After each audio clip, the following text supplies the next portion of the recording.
그녀와는 아는 사람 결혼 피로연에서 만나 친해졌다. 3년 전의 일이다. 그녀와 나는 12살 가깝게 차이가 났다. 그녀는 20이고 나는 31였다. 그러나 그것은 별로 대단한 문제가 아니었다. 그 무렵 나는 그것 말고도 골머리 앓을 일들이 얼마든지 많아서 솔직히 그깟 나이 같은 걸 일일이 생각하고 있을 틈이 없었다.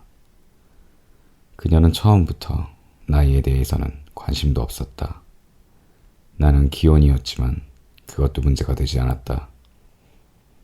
나이니 가정이니 수입이니 하는 것은 발 크기며 목소리 톤이며 손톱 모양과 같이 순수하게 선천적인 것이라고 믿는 듯했다. 요컨대 고민한다고 해결되는 종류의 것이 아니라는 거다. 듣고 보니 그럴듯했다. 그녀는 아무개라는 유명한 선생 밑에서 팬터마임 공부를 하는 한편 생계를 위해 광고 모델 일을 하고 있었다. 하지만 게으름을 부리며 걸핏하면 에이전트를 통해 들어오는 일을 거절해서 그쪽 수입은 정말 보잘것없었다. 부족한 부분은 주로 그녀 주변에 있는 남자친구들의 호의로 충당하는 것 같았다. 물론 확실한 것은 모른다. 그녀의 얘기를 듣고 대충 그렇지 않을까 짐작했을 뿐이다. 그렇다고 해서 그녀가 돈 때문에 남자와 잔다거나 하는 얘기는 아니다. 어쩌면 이따금 그 비슷한 일이 있었는지도 모른다. 그러나 만약 그랬다 해도 그것은 본질적인 문제가 아니었다. 본질은 아마도 훨씬 더 단순한 부분에 있었다. 그리고 그 개방적이고 천진난만한 단순함이 모종의 사람들을 매혹하는 것이다. 그들은 그 단순함과 직면하면 자신들이 갖고 있는 복잡하게 얽힌 감정을 문득 그곳에다 끼워 맞춰보고 싶어지는 것이다. 잘 설명할 수 없지만 이를테면 그런 거다. 그녀는 말하자면 그런 단순함에 의지하여 살고 있었다. 물론 그런 작용이 언제까지 계속되는 것은 아니다. 그런 일이 영원히 계속된다면 우주의 구조 자체가 뒤집혀버린다. 그것이 일어날 수 있는 것은 어떤 특정 장소, 어떤 특정 시기뿐이다. 마치 귤 껍질 까기와 같다. 그러니까 이런 이야기다. 처음 만났을 때 그녀는 내게 팬터마임 공부를 하고 있어요 라고 말했다. 호, 나는 말했다. 그리 놀라지도 않았다. 요즘 여자애들은 모두 무언가를 하고 있다. 게다가 그녀는 무언가에 진지하게 파고들어 재능을 갈고 닦을 타입으로는 보이지 않았다. 그리고 그녀는 귤껍질 까기를 했다. 귤껍질 까기란 말 그대로 귤껍질을 까는 것이다. 그녀의 왼쪽에 귤이 가득 든 유리통이 있고 오른쪽에는 귤껍질을 놓는 통이 있다는 설정이다. 사실은 아무것도 없다. 그녀는 그 상상 속에 귤 하나를 들고 천천히 껍질을 벗겨 하나씩 입에 넣고 씹다가 찌꺼기를 뱉어내고 한 개를 다 먹으면 찌꺼기를 모아 껍질로 싸서 오른쪽 통에 넣는다. 그 동작을 끝없이 되풀이한다. 말로 설명하면 별로 대단치 않다. 그러나 실제로 눈앞에서 10분이고 20분이고 그러는 것을 바라보고 있으면 나와 그녀는 바의 스탠드석에 앉아 잡담을 나누고 있었는데 그녀는 얘기를 하면서 거의 무의식적으로 그 귤껍질 까기를 계속했다. 점점 내 주변에서 현실감이 흡수되어 버리는 듯한 느낌이 드는 것이다. 이것은 매우 묘한 기분이다. 옛날에 아이히만이 이스라엘의 법정에서 재판을 받을 때 밀실에 가두어 조금씩 공기를 빼는 형벌을 누군가 제안했다고 한다. 결국 어떤 처형 방법을 택했는지 잘은 모르지만 나는 문득 그 생각이 났다. 제법 재능이 있어 보이는 걸 나는 말했다. 간단한 거예요. 재능이고 뭐고 할 것도 없어요. 그러니까요. 거기에 귤이 있다고 생각하는 게 아니라 거기에 귤이 없다는 걸 잊어버리면 되는 거예요. 그뿐이에요. 마치 선 같네. 나는 그래서 그녀가 마음에 들었다. 나와 그녀가 그리 자주 만난 것은 아니다. 대체로 한 달에 한 번, 많아야 2번 정도였다. 주로 내가 그녀에게 전화를 걸어 어디 놀러 가지 않겠느냐고 권했다. 우리는 식사를 하거나 바에 가서 술을 마셨다. 그리고 열심히 얘기를 했다. 나는 그녀의 얘기를 듣고 그녀는 내 얘기를 들었다. 우리 2사람 사이에는 공통된 화제가 거의 없었지만 별로 개의치 않았다. 우리는 말하자면 친구 같은 관계였다. 물론 먹고 마시는 비용은 전부 내가 냈다. 그녀가 먼저 내게 전화를 걸 때도 있었지만 그건 대부분 돈이 떨어졌거나 배가 고플 때였다.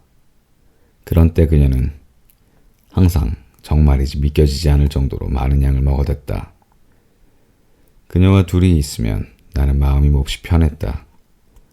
하고 싶지 않은 일이며 결론을 내리기 힘든 사소한 골칫거리, 영문모를 인간이 떠안은 영문모를 사상에 대한 것들을 깡그리 잊을 수 있었다. 그녀에게는 그런 능력이 있었다. 그녀가 하는 얘기에는 특별히 의미할 것이 없었다. 나는 맞장구를 치면서도 그 내용은 거의 듣고 있지 않을 때도 많았다. 그녀의 얘기에 귀를 기울이고 있으면 멀리 흐르는 구름을 바라볼 때처럼 아주 아련해지고 기분이 좋았다. 나도 그녀에게 많은 얘기를 했다. 개인적인 것부터 일반론까지. 나는 몹시 솔직하게 내 생각을 말했다. 어쩌면 그녀도 나와 마찬가지로 건성으로 흘려들으면서 맞장구를 치는 건지도 모른다. 그러나 만약 그렇다 해도 나는 전혀 상관없다. 내가 원했던 것은 어떤 류의 기분이었다. 적어도 이해와 동정은 아니었다. 2년 전 봄에 그녀의 아버지가 심장병으로 세상을 떠나 그녀에겐 약간의 목돈이 생겼다. 적어도 그녀의 얘기에 따르면 그랬다. 그녀는 그 목돈으로 한동안 북아프리카에 가 있고 싶다고 했다. 왜 하필 북아프리카인지는 잘 모르겠지만 마침 나는 도쿄의 알제리 대사관에 근무하는 여자를 알고 있어서 그녀에게 소개해 주었다. 그래서 그녀는 알제리로 갔다. 어쩌다 보니 나는 공항까지 배웅을 나갔다. 그녀는 갈아입을 옷을 쑤셔넣은 초라한 보스턴백 하나만 달랑 들고 왔다. 그녀는 겉으로 보면 북아프리카에 간다기보다 북아프리카로 돌아가는 느낌으로 수화물 검사를 받고 있었다. 정말 일본으로 돌아올 거지? 나는 물어보았다. 물론 돌아오죠. 그녀는 말했다. 석 달 뒤에 그녀는 일본으로 돌아왔다. 갈 때보다 3kg 정도 빠졌고 새카맣게 타 있었다. 그리고 새 애인을 데리고 왔다. 2사람은 알제리의 레스토랑에서 알게 되었다고 했다. 알제리에는 일본인 수가 적어서 2사람은 금방 가까워졌고 연인 사이가 되었다. 내가 아는 한 그녀에게는 그 남자가 최초의 제대로 된 정식 애인이었다. 그는 20대 후반으로 키가 크고 언제나 깔끔한 옷차림에 정중한 말투를 썼다. 표정이 조금 빈약했지만 대충 핸섬한 부류에 속했고 느낌도 나쁘지 않았다. 손이 크고 손가락이 길었다. 어째서 그 남자를 그렇게 자세히 아는가 하면 내가 공항까지 2사람을 마중 나갔기 때문이다. 갑자기 베이루트에서 날짜와 비행기 너머만 쓰인 정보가 날아왔던 것이다. 공항에 나와달라는 것 같았다. 비행기가 도착하자 비행기는 악천후 때문에 자그마치 4시간이나 연착했고 그동안 나는 커피숍에서 주간지를 3권 읽었다.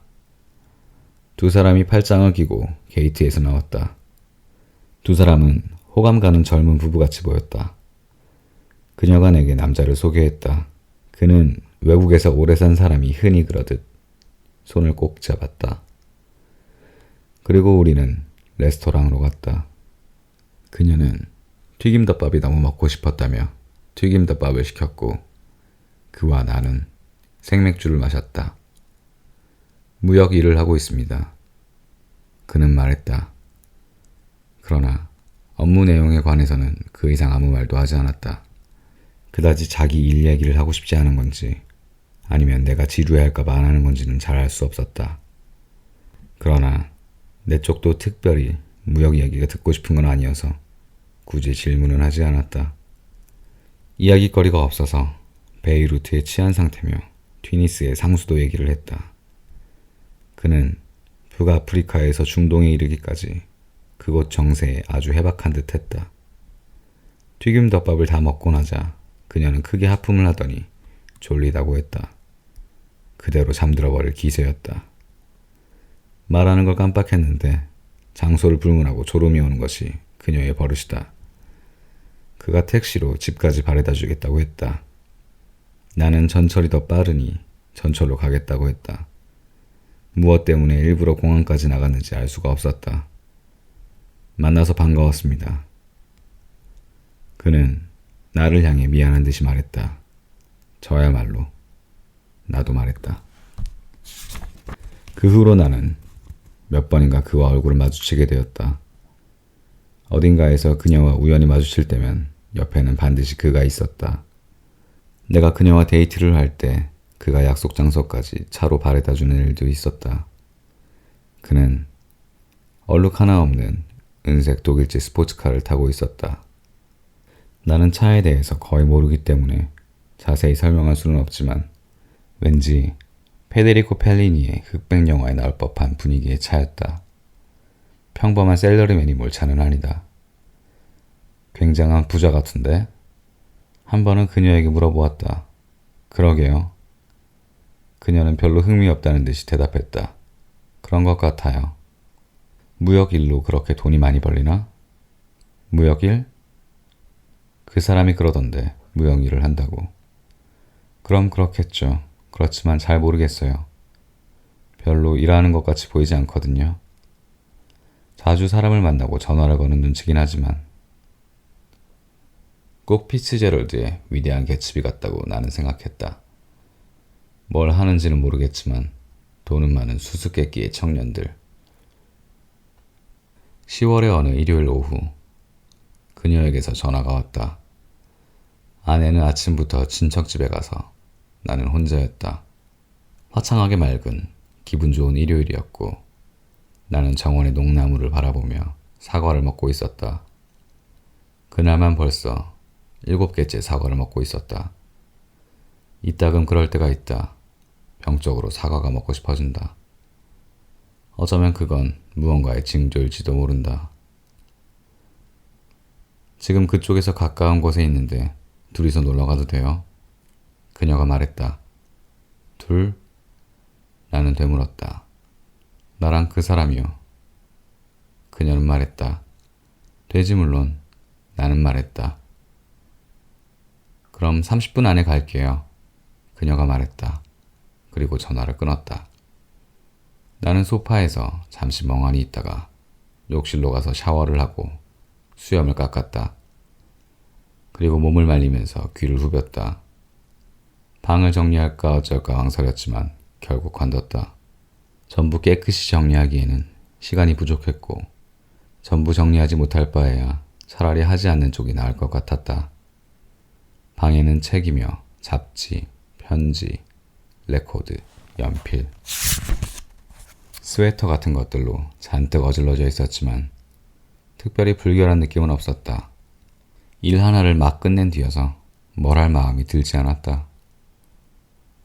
나는 소파에 앉아 농나무를 보며 사과를 한 개 더 먹었다. 그들은 2시 조금 지나서 도착했다. 집 앞에 스포츠카 서는 소리가 났다. 현관에 나가보니 낯익은 은색 스포츠카가 도로에 서 있었다. 그녀가 창으로 얼굴을 내밀며 손을 흔들고 있었다. 나는 차를 뒤뜰에 주차 공간으로 안내했다.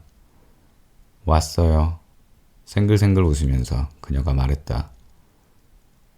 그녀는 유두 모양이 선명하게 드러날 정도로 얇은 셔츠에 올리브 그린색 미니스커트를 입고 있었다. 그는 네이비 블루색 블레이저 코트를 입고 있었다. 전에 만났을 때와 인상이 조금 다른 느낌이었는데 알고 보니 이틀은 깎지 않은 듯 보이는 수염 탓이었다. 깎지 않았다고는 하지만 지저분한 느낌은 전혀 없고 그저 약간 그늘이 짙어진 느낌이었다. 그는 차에서 내리자 선글라스를 벗어 가슴 주머니에 넣었다. 쉬는 날 이렇게 갑자기 찾아와서 정말 죄송합니다. 그가 말했다. 아니 별로 상관없어. 매일이 쉬는 날이나 마찬가지고. 게다가 혼자 지루하던 참이었어. 나는 말했다. 먹을 것 갖고 왔어요. 그녀가 뒷좌석에서 커다란 흰색 종이봉투를 꺼냈다. 먹을 거? 별거 아닙니다. 그냥 일요일에 갑자기 찾아뵙는데 뭐 먹을 거라도 들고 오는 게 좋을 것 같아서요. 그가 말했다. 그거 고맙군. 그렇지 않아도 아침부터 사과만 먹었거든. 우리는 집 안으로 들어와 음식들을 테이블 위에 펼쳐놓았다. 아주 훌륭한 음식들이었다. 로스트 비프 샌드위치와 샐러드, 훈제 연어, 블루베리 아이스크림. 양도 충분했다. 그녀가 접시에 요리를 옮겨 담는 동안 나는 냉장고에서 화이트 와인을 꺼내 마개를 땄다. 꼭 파티 같아졌다. 어서 먹자고요. 배고파 죽겠어요. 언제나처럼 배고파하며 그녀가 말했다. 우리는 샌드위치를 먹고 샐러드를 먹고 훈제 연어를 맛보았다. 와인이 바닥나자 나중에는 냉장고에서 캔맥주를 꺼내 마셨다. 우리 집 냉장고에는 캔맥주만은 언제나 빼곡히 들어있다. 친구가 작은 회사를 경영하는데 남아도는 선물용 맥주 상품권을 싸게 나눠주기 때문이다. 그는 아무리 마셔도 안색 하나 바뀌지 않았다. 나도 맥주라면 어지간히 마신다. 그녀도 같이 어울려 몇 캔인가 마셨다. 결국 1시간도 안 되는 사이에 빈 맥주 캔이 책상 위에 쭉 늘어섰다. 대단했다. 그녀가 레코드장에서 몇 장을 골라와 오토 체인지 플레이어에 올렸다. 마일스 데이비스의 에어진이 들려왔다. 오토 체인지 게러드라니 요즘 보기 드문 걸 갖고 계시는군요. 그가 말했다. 나는 내가 오토 체인저 팬임을 설명했다. 그리고 상태가 좋은 게러드를 찾아내는데 꽤 고생했다는 것도. 그는 맞장구를 치며 예의 바르게 내 얘기를 들었다. 한동안 오디오 얘기를 나눈 뒤 그는 잠깐 입을 다물었다. 그리고 그레스가 있는데 피우시겠습니까? 라고 말했다. 나는 약간 망설였다. 왜냐하면 담배를 끊은 지 1달밖에 되지 않아서 미묘한 시기였고 이 시점에서 마리화나를 피우는 것이 그것에 어떻게 작용할지도 몰랐기 때문이다. 그러나 결국 피우기로 했다. 그는 종이봉투 안에서 알루미늄 포일을 꺼내더니 잎을 종이 위에 올리고 둘둘 말아 끝부분에 침을 발랐다. 라이터로 불을 붙이고 몇 번인가 빨아서 불이 제대로 붙은 것을 확인하고는 내게 돌렸다. 아주 질이 좋은 마리화나였다. 우리는 한동안 아무 말도 없이 그것을 한 모금씩 빨고는 순서대로 돌렸다. 마일스 데이비스가 끝나고 요한 슈트라우스의 왈츠 곡집으로 바뀌었다. 이상한 선곡이지만 뭐 나쁘지는 않다. 한 개비를 다 피웠을 때 그녀가 졸리다고 했다. 수면 부족인데다 맥주를 3캔 마시고 마리화나까지 피운 탓이었다. 그녀는 정말로 금방 졸음을 느낀다. 나는 그녀를 2층으로 데려가 침대에 눕혔다. 그녀는 티셔츠를 빌려달라고 했다. 내가 티셔츠를 건네자 그녀는 옷을 훌러덩 벗고 팬티 차림으로 티셔츠를 뒤집어 쓰고 들어 누웠다. 내가 춥지 않냐고 물었을 때는 이미 새근거리며 잠들어 버렸다. 나는 고개를 저으며 아래로 내려왔다. 응접실에서는 그녀의 애인이 2개비째 마리화나를 말고 있었다. 터프한 남자다. 나도 사실은 그녀 옆에 누워 푹 잠들어 버리고 싶었다. 하지만 그럴 수는 없다. 우리는 2개비째 마리화나를 피웠다. 아직 요한 슈트라우스의 왈츠가 이어지고 있었다. 나는 느닷없이 초등학교 학예회 때 한 연극이 생각났다. 나는 거기서 장갑하는 아저씨 역을 맡았다. 새끼 여우에게 장갑을 파는 아저씨 역할이다. 그러나 새끼 여우가 가져온 돈으로는 장갑을 살 수 없었다. 그거로는 장갑을 살 수 없는데 나는 말한다. 좀 악역이다. 하지만 엄마가 몹시 추워하세요. 손이 다 텄어요. 새끼 여우가 말한다. 아니야, 안 돼. 돈을 모아서 다시 와. 그러면 가끔씩 헛간을 태운답니다. 그가 말했다. 뭐라고? 내가 물었다. 잠깐 멍하니 있었던 탓에 잘못 들은 것 같아서였다. 가끔씩 헛간을 태운답니다. 그가 반복했다. 나는 그를 쳐다보았다. 그는 손톱 끝으로 라이터의 모양을 따라 더듬고 있었다. 그리고 마리화나 연기를 힘껏 뱃속으로 빨아들여 10초쯤 그대로 있다가 천천히 뱉어냈다. 마치 액토플라즘처럼 연기가 그의 입에서 공중으로 떠돌았다. 그는 내게 마리화나를 건넸다. 물건이 아주 좋죠? 그가 말했다. 나는 고개를 끄덕였다. 인도에서 가져온 겁니다. 특별히 질 좋은 것만 골랐죠. 이걸 피우고 있으면 이상하게도 여러 일들이 떠오릅니다. 빛이라든가 냄새라든가 그런 것들이요. 기억의 질이. 그는 거기서 천천히 틈을 두고 적당한 말을 찾듯이 몇 번인가 가볍게 손가락을 꺾었다. 전혀 달라져요. 그렇게 생각하지 않으십니까? 그렇게 생각해. 나는 대답했다. 나도 마침 하계의 무대의 술렁거림과 큰 종이의 배경으로 칠한 그림 물감 냄새 등을 떠올리던 참이었다. 헛간 얘기를 듣고 싶군. 내가 말했다. 그는 내 얼굴을 보았다. 얼굴에는 여전히 표정다운 것이 없었다. 얘기해도 괜찮을까요? 그가 물었다. 물론, 나는 대답했다. 간단한 이야기입니다. 휘발유를 뿌리고 불이 붙은 성냥을 던지는 겁니다.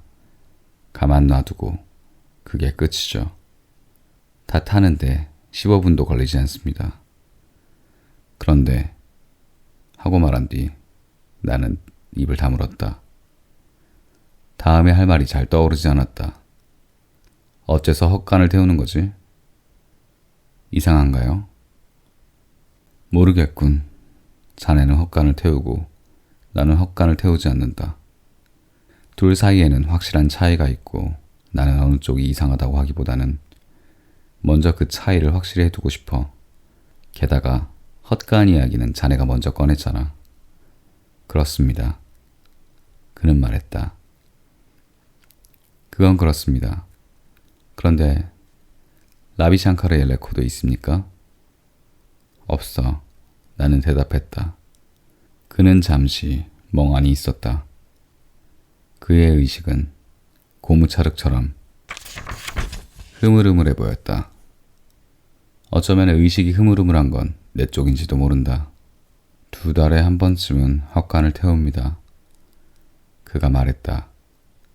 그리고 또 손가락을 꺾었다. 그 정도 페이스가 가장 좋은 것 같습니다. 물론 제게는 말입니다. 나는 애매하게 고개를 끄덕였다. 페이스? 그런데 자네는 자네의 헛간을 태우는 건가? 내가 물었다. 그는 이해할 수 없다는 시선으로 내 얼굴을 보았다. 왜 제가 저희 집 헛간을 태우겠습니까? 어떻게 제가 몇 개나 되는 헛간을 갖고 있을 거라 생각하시는 거죠? 그렇다면 나는 말했다. 남의 헛간을 태운단 말인가? 그렇죠. 그는 말했다. 당연히 그래요. 남의 헛간이죠.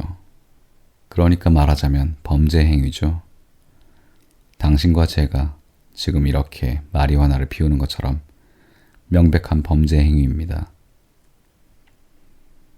나는 의자 팔걸이에 팔꿈치를 짚은 채 침묵했다. 남이 소유한 헛간에 무단으로 불을 지르는 겁니다. 물론 큰 화재가 날 만하지 않은 걸 고르죠. 왜냐면 저는 방화를 하고 싶은 게 아니라 헛간을 태우고 싶은 것뿐이니까요.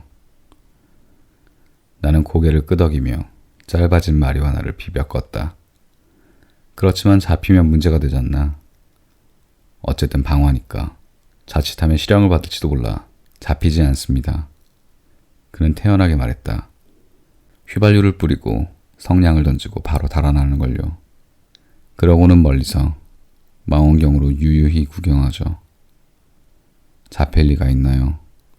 무엇보다 별것도 아닌 헛간 하나 탄 것으로 경찰이 움직이지는 않으니까요. 하긴 그렇겠다고 생각했다. 게다가 외제차를 탄 세련된 젊은 남자가 설마 헛간을 태우리라고 아무도 생각하지 않을 테니까. 그래, 그녀를 알고 있나? 나는 손가락으로 2층 쪽을 가리키며 물었다. 아무것도 모릅니다. 솔직히 말하자면 이 이야기는 당신한테밖에 하지 않았습니다. 그런 얘기를 아무한테나 떠들 수는 없잖아요. 어째서 내게는 말하는 거지? 그는 왼쪽 손가락을 곧게 펴더니 자기 볼을 문질렀다. 조금 자란 수염이 메마른 소리를 냈다. 팽팽한 얇은 종이 위로 벌레가 기어가는 듯한 소리였다. 당신은 소설을 쓰는 사람이니 인간의 행동 양식 같은데 흥미가 있지 않을까 싶었습니다. 그리고 소설가란 어떤 사물에 대한 판단을 내리기 전에 그 사물을 있는 그대로 즐기는 사람이라고 생각했습니다. 즐긴다는 말이 좀 그렇다면 있는 그대로 받아들인다고 해도 될까요? 그래서 얘기한 겁니다. 저도 그러고 싶었고요. 나는 고개를 끄덕였다. 그러나 내가 그것을 어떤 식으로 있는 그대로 받아들여야 좋을지 솔직히 잘 알 수 없었다. 이렇게 말하면 이상할지도 모르겠습니다만 그는 얼굴 앞에서 양손을 펼쳤다가 다시 천천히 모았다. 세상에는 헛간이 얼마든지 있고 그것들은 모두 내가 태워주기만 기다리는 것 같다는 생각이 듭니다. 해변에 우뚝 서 있는 헛간도 그렇고 논밭 한가운데 서 있는 헛간도 그렇고 어쨌든 여러 헛간들이 말입니다. 15분이면 깨끗하게 태워버릴 수 있죠. 마치 처음부터 그런 건 존재하지도 않았던 것처럼요. 아무도 슬퍼하지 않습니다. 그저 사라질 뿐이죠. 깨끗이요. 그게 불필요한 건지 어떤지는 자네가 판단하는 거군. 저는 판단 같은 거 하지 않습니다. 그것은 태워지기를 기다리는 겁니다. 저는 그 사실을 받아들일 뿐입니다. 아시겠어요? 그곳에 있는 것을 받아들일 뿐입니다. 비와 같은 거죠. 비가 온다. 강이 넘친다. 무언가가 떠내려간다. 비가 판단을 합니까? 보세요. 저는 절대 비도덕적인 것을 지향하는 게 아닙니다. 저 나름대로 도덕이란 것을 믿습니다. 도덕은 인간 존재에 무척 중요한 힘이죠. 도덕 없이 인간은 존재할 수 없습니다. 전 도덕이라는 것은 동시존재의 균형이 아닐까 생각합니다. 동시존재? 즉, 나는 여기에도 있고 저기에도 있다. 나는 도쿄에도 있고 동시에 튀니스에도 있다. 야단치는 것도 저고 용서하는 것도 접니다. 이를테면 그런 겁니다. 그런 균형이 있는 거죠. 그런 균형 없이 우리는 살아갈 수 없다고 생각합니다. 말하자면 물림새 같은 겁니다. 그게 없으면 우리는 스르르 풀어져서 말 그대로 조각조각이 날 겁니다. 그게 있기 때문에 우리의 동시존재가 가능해지죠. 즉, 자네가 헛간을 태우는 건 도덕적으로 마땅한 행위라는 뜻인가? 정확하게는 아니죠. 그거는 도덕을 유지하기 위한 행위입니다. 하지만 도덕에 대해선 잊어버리는 게 좋을 거예요. 그건 여기서는 본질적인 문제가 아니거든요. 제가 말하고 싶은 건 세상에는 그런 헛간이 얼마든지 있다는 겁니다. 제게는 제 헛간이 있고 당신에게는 당신의 헛간이 있어요. 정말입니다. 저는 전 세계 거의 모든 곳에 가봤습니다. 갖가지 경험을 했습니다. 몇 번이나 죽을 고비를 넘겼습니다. 자랑하는 게 아닙니다. 그렇지만 그만두죠. 저는 평소에 말이 없는 만큼 그레스를 하면 말이 너무 많아집니다. 우리는 마치 달아오른 열기를 식히듯이 그대로 한동안 침묵했다. 무슨 말을 어떻게 해야 좋을지 알 수 없었다. 마치 차창에 연달아 나타났다가 사라지는 기묘한 풍경을 자리에 앉아 바라보는 기분이었다. 몸이 이완되어 세부의 움직임을 잘 파악할 수 없었다. 그러나 나는 내 몸의 존재 자체를 하나의 관념으로 또렷하게 느낄 수 있었다. 그것은 분명히 동시존재적이라고 말할 수 있다.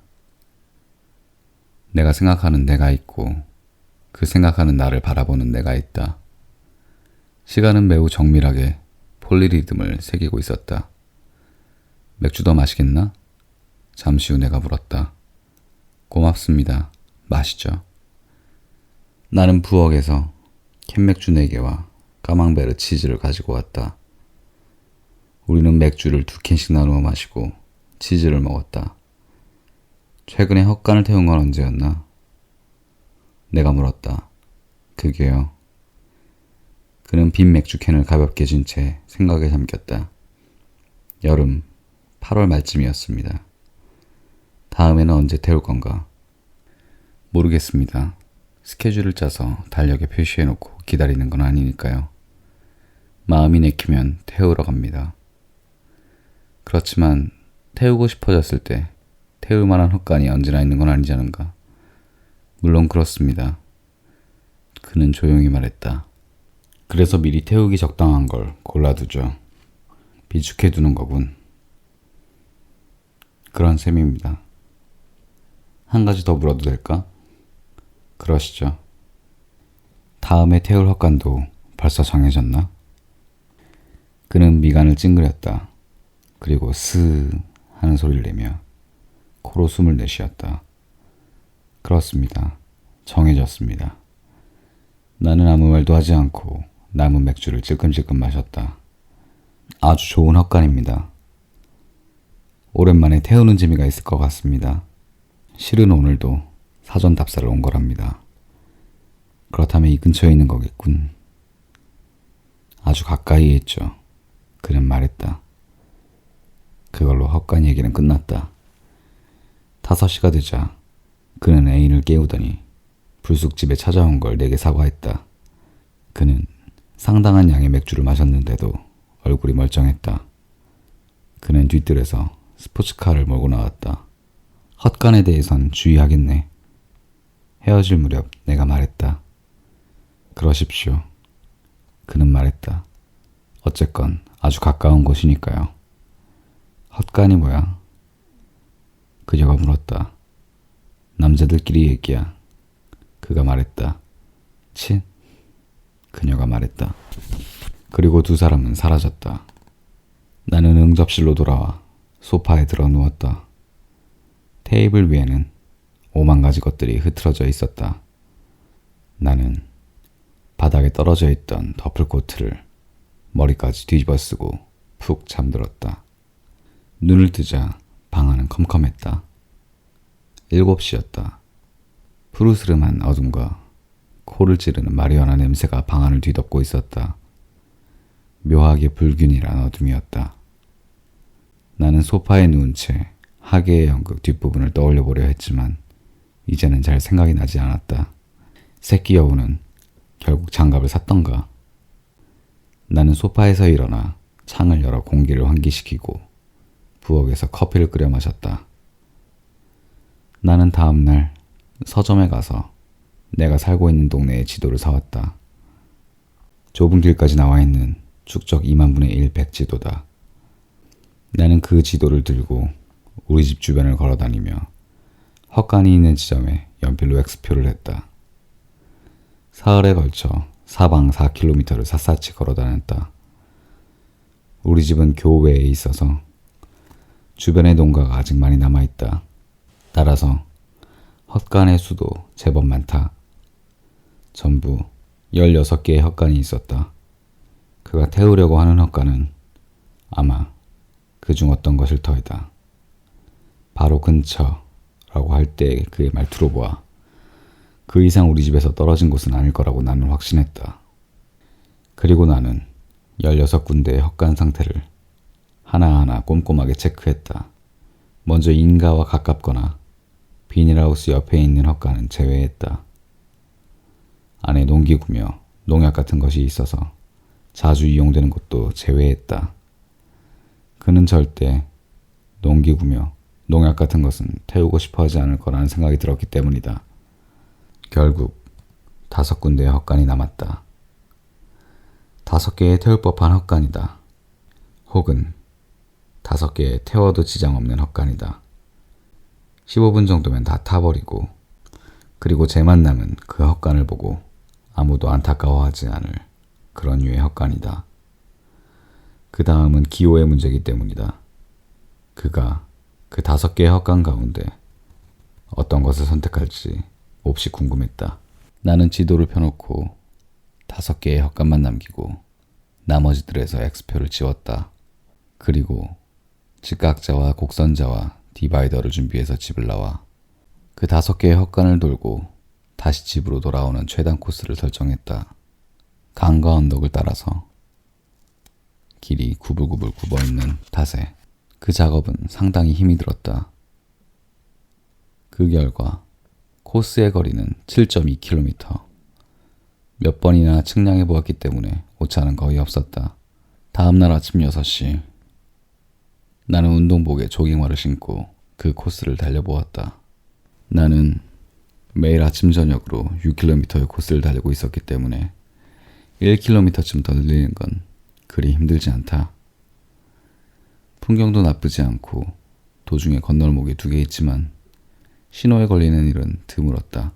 먼저 집에서 나와 근처의 대학교 운동장을 한 바퀴 돌고 그리고 강을 따라 인적이 없는 비포장 도로를 3km 달린다.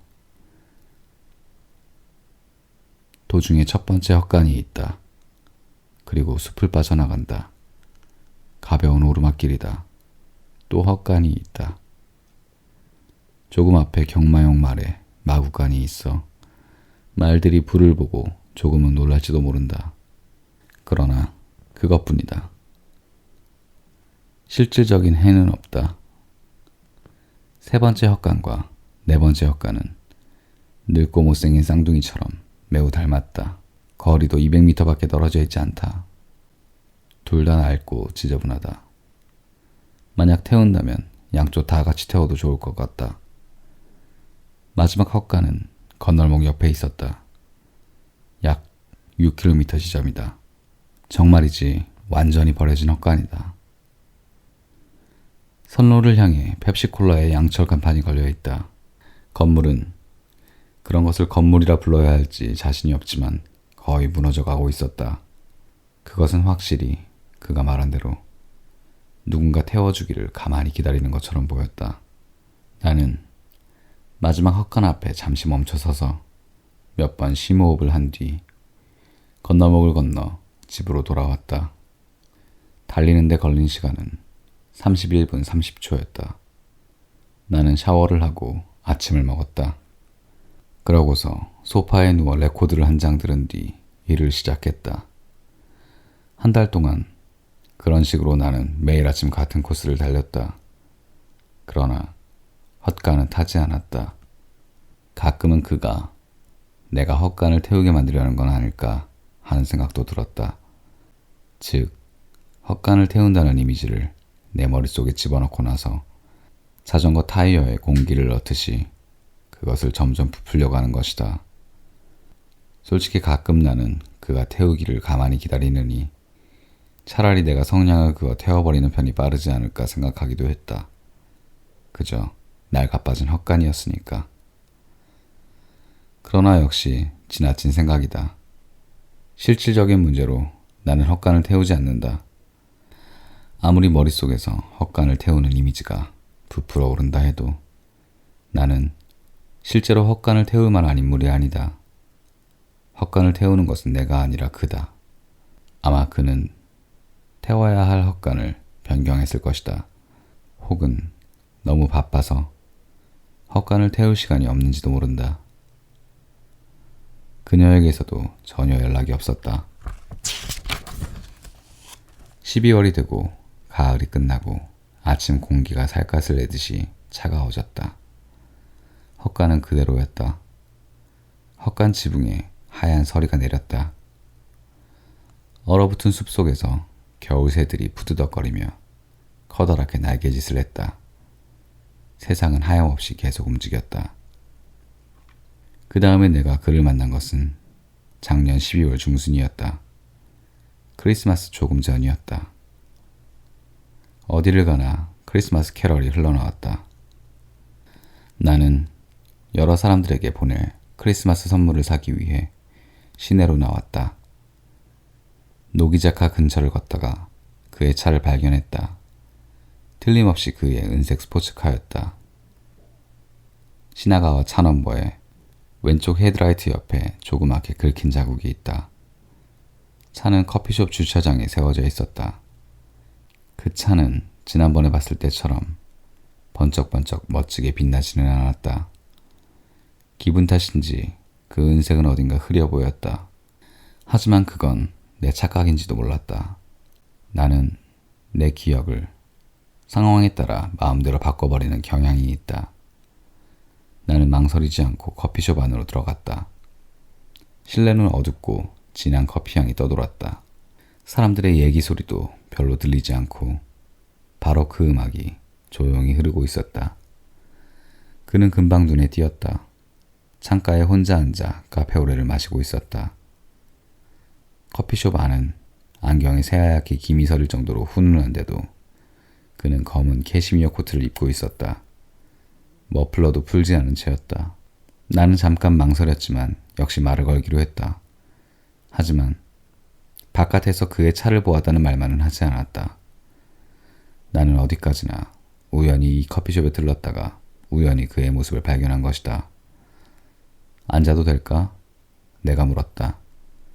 물론이죠. 어서 앉으세요. 그가 말했다. 그리고 우리는 가볍게 세상 돌아가는 얘기를 했다. 얘기는 그다지 생기가 없었다. 원래 별로 공통된 화제가 없는 데다 그가 뭔가 다른 생각을 하고 있는 듯 보였기 때문이다. 그러나 그렇다고 해서 내가 동석한 것을 성가시게 여기는 것 같지는 않았다. 그는 튀니스의 항구 얘기를 했다. 그리고 그곳에서 잡히는 새우 얘기도 했다. 대충 건성으로 얘기하는 게 아니라 진지하게 새우 얘기를 했다. 그러나 얘기는 도중에 끝이 나서 더는 이어지지 않았다. 그는 손을 들어 카페오레를 한 잔 더 주문했다. 그런데 헛간 얘기는 어떻게 됐지? 나는 큰맘 먹고 물어보았다. 그는 입끝을 올려 희미한 미소를 지었다. 아, 그걸 아직 기억하고 계셨군요. 그는 말했다. 그리고 주머니에서 손수건을 꺼내 입가를 닦고 다시 집어넣었다. 물론 태웠죠. 깨끗하게 태웠습니다. 약속한 대로요. 내 집 바로 근처에서? 그렇습니다. 아주 근처에서. 언제? 요전에 댁에 방문한 지 열흘쯤 지나서요. 나는 지도에 헛간 위치를 체크해놓고 하루에 한 번씩 그 앞을 달렸다는 얘기를 했다. 그랬으니 못 봤을 리가 없는데. 내가 말했다. 상당히 면밀하시군요. 그는 즐거운 듯이 말했다. 면밀하고 이론적입니다. 하지만 분명 놓치셨어요. 그런 일도 있을 수 있죠. 너무 가까워서 놓쳐버리는 거예요. 잘 모르겠군. 그는 넥타이를 고쳐맨 후 손목시계를 보았다. 너무 가까웠죠. 그가 말했다. 그런데 저 이만 가봐야 하는데요. 그 일에 대해서는 다음에 천천히 얘기하지 않겠습니까? 죄송하지만 누가 기다리고 있거든요. 그를 더 붙잡을 이유가 없었다. 그는 일어나서 담배와 라이터를 주머니에 넣었다. 그런데 그 후로 그녀를 만난 적 있으십니까? 그가 물었다. 아니, 못 만났는데 자네는? 저도 못 만났습니다. 연락이 안 돼요. 아파트에도 없고 전화도 안 받고 팬터마임 모임에도 안 나오고요. 어딘가로 또 훌쩍 떠난 모양이군. 지금까지도 몇 번이나 그런 적이 있었거든. 그는 양손을 주머니에 찔러 넣은 채 서서 테이블 위를 지그시 바라보았다. 한 푼도 없이 한 달 반씩이나요? 생활적인 면에서 그녀에게는 그럴 만한 능력이 없어요. 그는 코트 주머니에서 몇 번인가 손가락을 꺾었다. 저도 잘 모르지만 그녀는 정말 한 푼도 없습니다. 친구도 없어요. 주소록은 빼곡하게 차있지만 그건 그냥 이름뿐입니다. 그녀에게는 기댈만한 친구가 없습니다. 아니, 그렇지만 당신만은 정말 신뢰하더군요. 빈말이 아니라 당신은 그녀에게 특별한 존재였다고 봅니다. 저도 조금 질투했을 정도니까요. 정말입니다. 저는 지금껏 질투란 걸 거의 해본 적이 없는 인간이지만요. 그는 가볍게 한숨을 쉬었다. 그리고 한 번 더 시계를 보았다. 이제 가보겠습니다. 언제 다시 뵙죠. 나는 고개를 끄덕였다. 그러나 말이 잘 나오지 않았다. 언제나 그렇다. 이 남자를 앞에 두면 말이 제대로 나오지 않는 것이다. 나는 그 후 몇 번이나 그녀에게 전화를 걸어 보았지만 전화는 요금 미납으로 정지되어 있었다. 걱정이 되어 그녀의 아파트까지 가보았다. 그녀의 집은 잠겨 있었다. 우편함에는 광고 우편물이 다발로 꽂혀 있었다. 관리인도 보이지 않아서 그녀가 아직 그곳에 살고 있는지조차 알 수 없었다. 나는 수첩을 한 장 찢어 연락바람이라고 메모하고 이름을 써서 우편함에 넣어두었다. 그러나 연락은 없었다. 그 다음에 내가 그 아파트를 찾았을 때는 문에 다른 주인의 문패가 걸려 있었다. 노크를 해보았지만 아무도 나오지 않았다. 여전히 관리인은 보이지 않았다. 그래서 나는 포기했다. 근 1년 전의 얘기다. 그녀는 사라져버렸다. 나는 아직도 매일 아침 5개의 헛간 앞을 달린다. 우리 집 근처의 헛간은 여전히 한 곳도 불타지 않았다. 어딘가에서 헛간이 탔다는 얘기도 들리지 않는다. 또 12월이 오고 겨울새가 머리 위를 지나간다. 그리고 나는 나이를 먹어간다. 밤의 어둠 속에서 이따금 나는 불에 타 허물어지는 헛간을 생각한다.